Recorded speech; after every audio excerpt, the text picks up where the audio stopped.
Gouge est un jeu totalement concept, à la fois psychédélique, électro, rythmique et minimaliste. Édité par The Game Atelier, dont il s'agit du deuxième titre après Flying Hamster, en attendant Sunflowers sur PS Vita, ce jeu d'adresse a été créé par le game designer indé Étienne Perrin. On peut ainsi télécharger gratuitement une version light de Gouge sur son site officiel etienneperrin.com.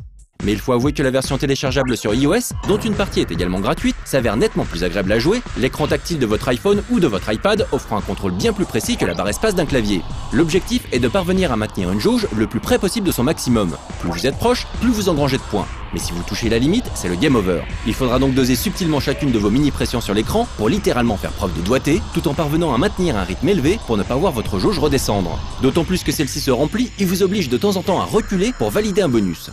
Minimaliste, le gameplay du jeu s'avère bien plus fin qu'on pourrait le penser, l'inertie de votre barre dépendant du rythme de vos pressions. Le tout se fait en rythme sur de l'électro, les ambiances visuelles variant également de manière assez radicale pour venir perturber votre flow. De façon tellement radicale d'ailleurs que le jeu est définitivement déconseillé aux épileptiques, vraiment. Franchement excellent, ce minigame hypno-rythmique aurait tout à fait pu trouver sa place dans le Rhythm Paradise de la DS. La version gratuite de Gouge est limitée à un temps de jeu maximum d'1 minute 30 et à des effets restreints.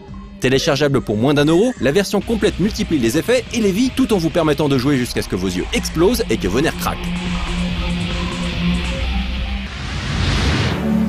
Airmail, édité par le poids lourd Chillingo, se présente comme un jeu d'action-aventure aérien dans la veine de l'excellent Crimson Skies.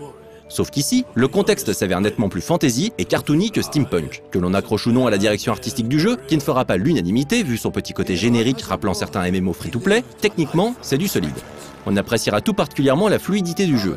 Airmail est également plutôt complet avec un mode histoire, un mode livraison en time attack et la possibilité d'explorer tranquillement l'environnement, un peu à la manière du Pilotwings de la 3DS. Son avion pourra aussi être customisé. Niveau contrôle, 3 options sont proposées, tilt, touch et avancé.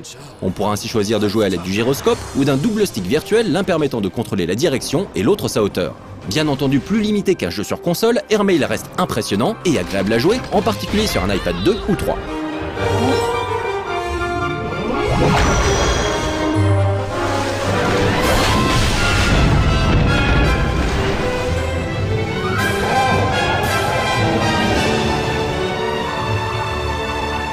No one expected that someone so small could carry a message so big.